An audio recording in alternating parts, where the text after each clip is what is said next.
Creative Living, utilizing today's technology with the best of the past to bring you innovative ideas and up-to-date information for creative lifestyles in today's active world. With your host, Sheryl Borden. I'm so glad you joined me today for Creative Living. We're going to learn how to take care of jewelry. We'll learn how to make a classic Caesar salad and show some hardware embellishments you might like to add to your needlepoint projects. One of my guests today is Christina Rachel, and she's a jewelry designer from San Jose, California. Christina is going to show how to take care of jewelry, whether it's sterling silver, gold, base metal, or even leather and gemstones. Her company is Rachel Clare Collection. Another guest is a cookbook author and chef, and his name is John Valertson, or more commonly known as Chef Johnny V. John will demonstrate how to make classic Caesar salad with toasted garlic croutons.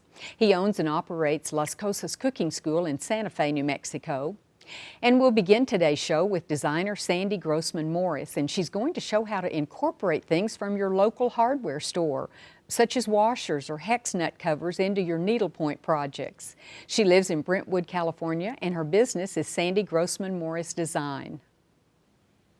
Sandy, thank you so much for being here. When you said we were going to do a segment on hardware, I really had no idea that you meant to incorporate some of those pieces in with artwork, but that's really what you've learned, and that's what you're going to show us. Is that right? Absolutely, Sheryl. It's kind of fun to take a trip to the hardware store after you've been to the needlepoint shop and picked out your canvas and see what they have at the hardware store that'll make your piece a little more interesting. I never would have thought about the hardware. I would have gone to a craft store, but that's a great suggestion. This is one of your designs. We all are just loving this little witch, but tell us about what you've used on the base of this witch. Well, this is Granelda and her little sidekick cat, polka dot Philpot, and on her shoes you can see there's little chrome brads, and they really make that shoe pop, and that's something you can find at the hardware store. Okie doke, I'm going to start looking. And this is a little wall hanging, could be in a person's room, and here's some little washers. Yeah, this is actually a frame, and part of my collection of Transportation Station. And those are washers. That have been covered with thread. Absolutely, and I'll show you later how to do that. And here's some these look like regular snaps for the wheels. That's so cute. Isn't that interesting? Really makes them look like they're real. That's, well, true. And here's a cat, and I was looking for hardware, but you're talking about a dowel stick. Absolutely. Hit the hardware store and get dowels to make things. This is actually a Halloween ornament, but it's been made into a wand.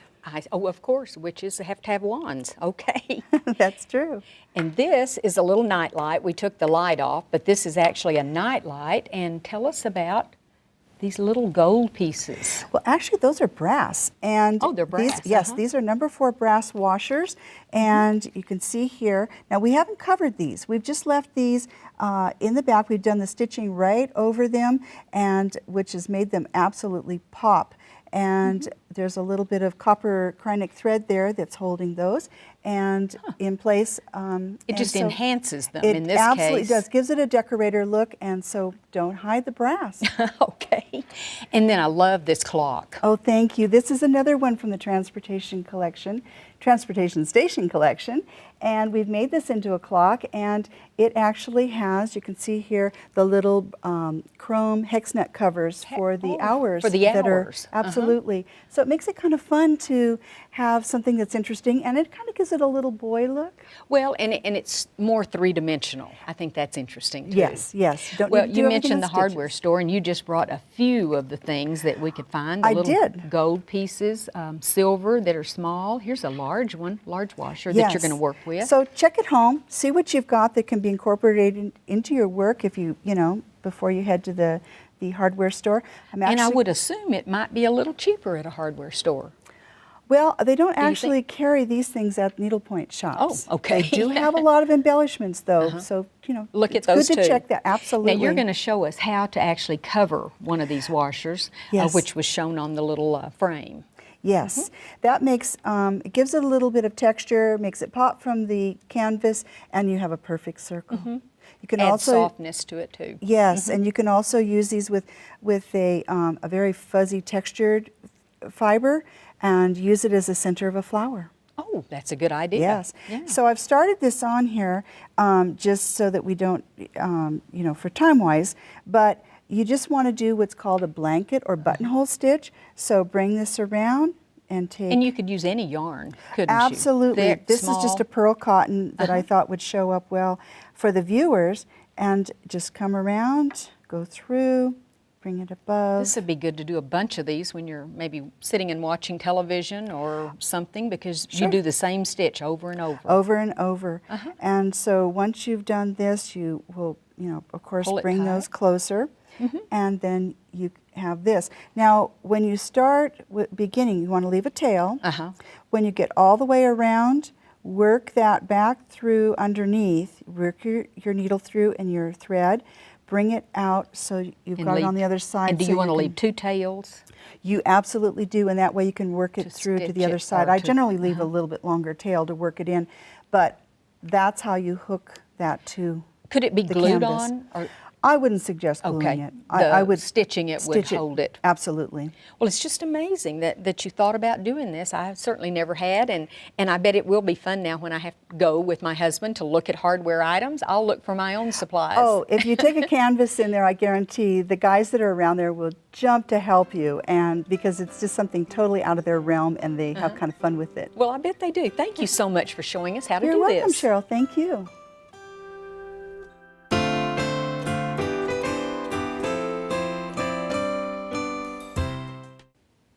Thank you so much for being with us, Johnny. When you said we were going to do a Caesar salad, I thought, well, that's easy. We just throw everything in the bowl, and that's a salad. But you were going to explain how Caesar salad came about, where it and originated. It's interesting. Actually, I have a chapter in my cookbook called Celebrate Salty. And of all the 4 flavors, hot, sweet, salty, sour, I think salty is my That's my favorite. You know, I love spicy, but salty is important. Salt is important. The story about Caesar salad, which is interesting, is we all think of it as an Italian salad. It actually started in Tijuana, Mexico. No. And I researched it. There's a fabulous book called The Food Chronology. And I looked it up the other night. And in 1924, a group of people from LA drove to Tijuana late at night, went to a restaurant that was run by 2 brothers, the Cardini brothers. And the chef was Caesar Cardini, and they wanted a dinner. They wanted something to eat, but they didn't really want a big dinner. Chef went into the kitchen to sort of see what was left from the dinner service. This is about 11 o'clock at night. And he had some bread left over that was a little bit stale. He had anchovies, he had lettuce, he had Parmesan cheese. So he just whipped up the salad that was sort of a, you know, a little more of a main course salad using those ingredients. And his first name was Caesar. And so The he Caesar claims it, salad. but it's so funny. We always think of it. I thought he it was Italian, but he, of course, was in Mexico. Okay. So I always, when I did the cookbook, I thought, you know, people make Caesar salad dressings in restaurants pre-made in a blender, but I love those restaurants where you go and they make the dressing and the salad right in front of you. And when I was growing up in Rochester, there was a restaurant when I was a kid that you would go to, and they would make the Caesar at the table. Oh. And it always seemed so fancy to me, and so, like, you know, wow, is that what the rest? One of the reasons I might have been lured into the business. So, what we're going to do is basically make our dressing first, put our romaine lettuce in here afterwards, toss it, plate it. I've also made some roasted garlic croutons. That's that stale bread that Stale Caesar bread. worked with. Exactly, with that. And actually sauteed some garlic and olive oil and butter, and then tossed our, just a cut up baguette, torn apart baguette, got them nice and crispy. And I like to use big croutons. You know, I was in a restaurant the other night, and the croutons are really small, and if they're too small, they soak up too much of the dressing. So a nice big one leaves it a little bit crunchy, Oh, too. I wondered why they had them in different sizes. I didn't realize that was part of nowadays the you reason. get big ones, you get little ones. So those are ready to go. So, little note about olive oil. People always say to me, how do I shop for olive oil? Because there's a myriad of choices. A couple of pointers. First of all, if you like more buttery olive oils, look for ones that are yellower. Oh, You're that going to makes notice on the sense. shelf, some are yellower, some are really dark green. If you're more like an olive oil that has a very pronounced olive flavor, The look green. for the greener I ones. see. Yeah. So this is kind of in the middle. This is, stores don't like it if you Extra open it virgin. up and No, you sample shouldn't it. do that. Yeah, don't do that. So we've got our olive oil, we've got a raw egg yolk, and there is thought, some people are leery of using raw eggs. If you are, in my cookbook and in our recipe, which we'll post online, just substitute a tablespoon of mayonnaise. It's just enough to It's a binder, emulsify isn't it? Yeah, it's really an Emulsify it. emulsifier. Okay. Some people actually will coddle or soft poach the yolk, which you could do as well. So basically, we're going to do everything in our bowl, and then we'll toss our dressing, or toss our lettuce in the dressing. It's just the opposite of what Yeah, you the normally old think days, of. yeah. So a couple little gadgets. This is one of my little favorite gadgets. This is a garlic peeler. So what you do is you take your unpeeled garlic clove, slide it in there, and roll it on the counter. And look at that. Oh, Out wow. pops your Perfect. little garlic cloves. And you don't have it all over your hands. Not all over your hands. So we're going to, and then I like to see my garlic in some dishes. So what I'm going to do, is use what's called a garlic mandolin. Oh, I've never used So that. this is a nice way to thinly slice. It's like your a garlic. cheese grater. It Looks is, like but one. it's even like a. Look at that. Oh, really thin slices thin. rather than chopped up. Yeah, rather than even in a press. So I'm going to get that all ready. And then, people say, can I get my Caesar salad without anchovies? And, anchovies is really that special ingredient that What gives makes your... it? Yeah, What makes it different makes from other it different. salads? And, yeah, and it gives it that great flavor. I've worked in restaurants where when a customer would say, can we get it without the anchovies? You go, oh, absolutely, sir, and we still put them in there, so, because it's got to be flavorful. Okay, so there's our garlic. So that's ready. So our anchovies, I'm gonna take that olive oil that the anchovies are in and put that in my bowl, okay? And then I think our recipe says to use 12. I usually use the whole can, and I'm just gonna chop these up. This is my knife that I call the Terminator. This is It's by a sharp. company called Shoon, but this is also, I think, it could be a pirate's knife. Oh, it does Yeah. look like one. So we're going to put that in, okay. I'm going to chop my garlic a little bit more. And It's that's nice just and thin. personal preference, Yeah. too. Okay. And we've got our raw egg yolk. Once again, we could use a tablespoon of mayonnaise if we didn't want that. The real mayonnaise. Yeah, use the real stuff. And then Dijon mustard, a little squirt. Oh, Give it a little zippiness. And then some Worcestershire sauce. Have you heard about the idea of umami? Umami is the new thing, which is it's actually the fifth flavor. So we have hot, sweet, salty, sour. and umami. And umami is actually a meatiness that is derived from anchovies, soy sauce, and even Worcestershire sauce. So you're going to start to hear about umami. Okay, you heard it first here. Yeah, really. So we're going to put the cut side down. Squeeze those in. I'll try not to give you a little bath there, Cheryl. Boy, that's Little a squeeze. great. These are really nice, juicy. Now this is quite lemony. If you're not, we might do 1.5 because what? Hello. These are pretty juicy. They are. They're nice I like a big nice lemons. juicy. Yeah, I like a lemony dressing. Okay. Okay, then I'm just going to kind of whisk these ingredients together. That's going to emulsify a little bit. And then there's a school of thought when you're cutting up your lettuce, if you hand tear it, it's actually better because when you cut the cells of the lettuce, they tend to wilt faster. quicker. So This is romaine. This isn't is it? romaine. So I've washed this. I'm just going to kind of tear these up, leaving the bottom behind there. And I can smell my anchovies. And chefs, nowadays in a restaurant, of course, you'd have to wear rubber gloves in the kitchen. But I was saying earlier, I couldn't cook if I didn't have my hands. No, because it's quite important. It's hard to do everything with tongs, I mean, I could use tongs, but since we're here in the safety of our television studio. Yes. So now I'm just going to toss this. And Cheryl, I might get you to grate some cheese over our salad. Now this is the Parmesan. So that's our right? Parmesan. So just do it. And I'm going to put in a big handful of our croutons. And I always like to do the croutons in there with the dressing, so they get partially coated. That looks good. Got to have some cracked fresh pepper. Fresh pepper. And it's so funny when I go to restaurants, I'm always like, do you have fresh pepper? And they're like, oh, I don't think so. I'm like, you have to have fresh pepper here. It's that one sitting there that Yeah. hasn't been there as Yeah. long. They'll say, well, you have a pepper shaker on your table, sir. I'm like, yeah, not quite the same thing. Okay, so let's toss this. And I see we have clearly visible anchovies here. Yum. So let me just get those nice anchovies. And then right at the end, we will do a little more Parmesan. And I think Caesar salad's really best served pretty much right away. Realize as soon as lemon juice hits the lettuce, it'll start to wilt. And then if you wanted to make this into a main course, you could add some sliced grilled chicken breasts. Oh, that would be good. would be great. Well, And I'm so glad to voila. know the history about it. That's almost as Isn't that interesting as the way it's made. I know, really. So Well, I think this we're ought ready to be eat, delicious. and thank you so much for sharing Thank this you for with having us. me in. Thank you.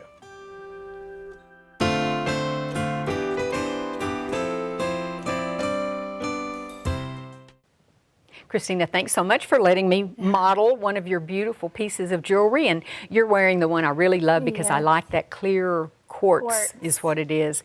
But you know, regardless of how much you love jewelry, it has to be taken care of Yes. just like pets and kids and everything else. Yes, I thought it was important to discuss taking care of your jewelry because you spend a lot of money on it and you want it to last. And even if it's costume jewelry, we still want to keep it Yes. looking good as long as Definitely. possible. Yeah. Okay, let's start with the silver. Is it called Sterling white silver. gold or okay, sterling silver? Sterling silver tarnishes fairly rapidly. So it's difficult to keep clean, but there are ways to keep tarnish from happening. Tarnish is when it turns black Yes, and kind of dull. and dingy and not shiny and pretty. So you want things that make silver tarnish are sulfur in the air. Sulfur comes from just pollution in the air. If you eat breakfast and you have eggs, that can get on your silver, yeah. So and don't it will put your tarnish jewelry it. on. Yeah. Hairspray, body lotion, perfume. I mean, the list goes on and on. But you can keep it looking really pretty by wiping it with just a dry cloth when you come home. Take it off.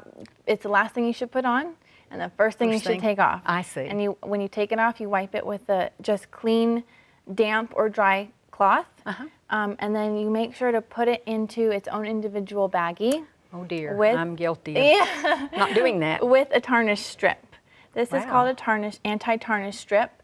Lots of companies sell them. They're really easy to find. How long would one of these last? About, depending how dirty your silver is or how often you wear it, between 2 to 6 months. Oh, okay. Yeah, and they're not very expensive. So you want to slip that into its own little individual baggie with your piece of jewelry, and that's how you should store it. I've got a job ahead of me this afternoon. If your sterling is dirty, you want to wash it in some a mild dishwashing soap like Dawn or Ivory.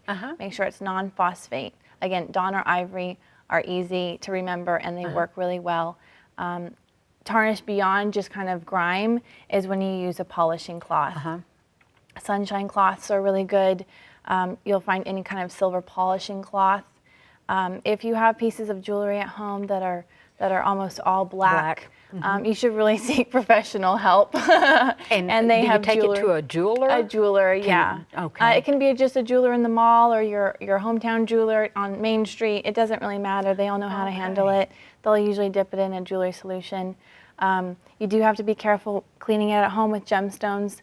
Some gemstones like pearls, opals, and turquoise are very sensitive. So you don't want to get them, you don't want to submerge them in the dishwashing soap. So this is we're just talking about the metals.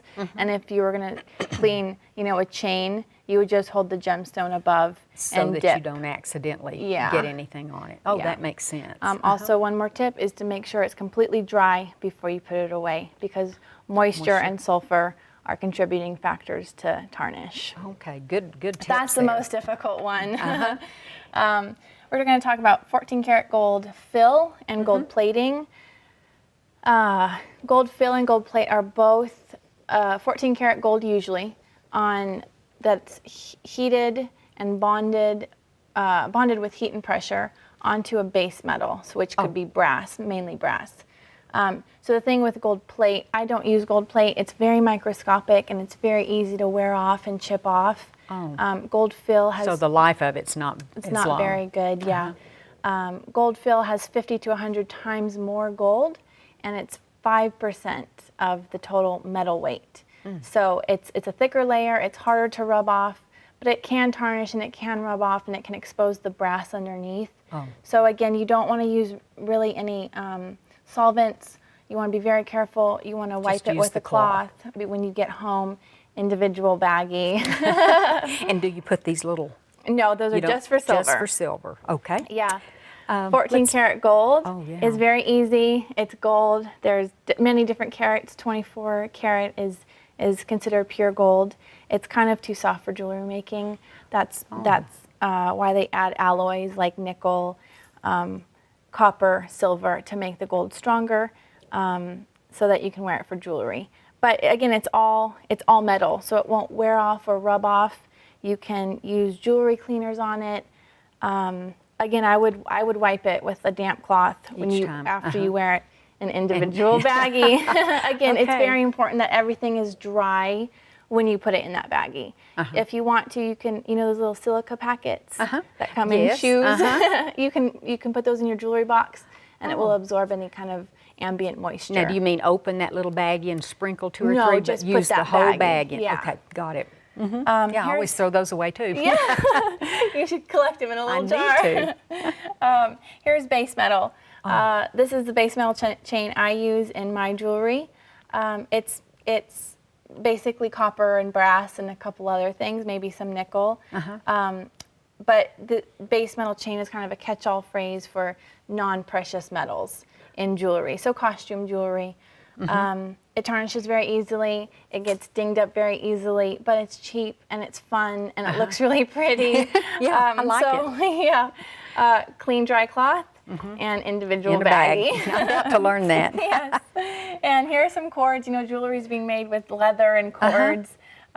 This is one of my current lines, and this is actually one from my newest line. Yeah, and also this bracelet I'm wearing is from that same line. I use leather. These are very delicate. You don't want to shower with them or really get them wet at all, because they can become brittle. They can discolor. So keep all moisture away from these. You can spot treat them with a Q-tip and some Dawn dish soap, water. But just spot it if it's there's on like the a little stain cord. But you want to kind of keep it careful. An individual baggie Got and that. put it away. And maybe my next segment should be on where do you find those individual baggies at a good price. Yes. Well, it is important to take care of it, and I guess this proves that when you're buying the real gold, you're paying more for it, but the care is less because it's going to last a long time. Yeah, and again, the individual baggies is important so that they don't mar each other.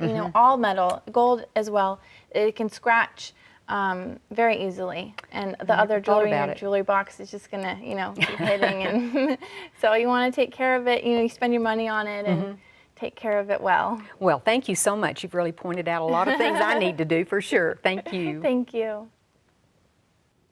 I hope you enjoyed the show today. Next time on Creative Living, we'll learn how to use stamps to make a pillow. We'll talk about why dry beans are so good for us, and we'll show you how to make custom cornices.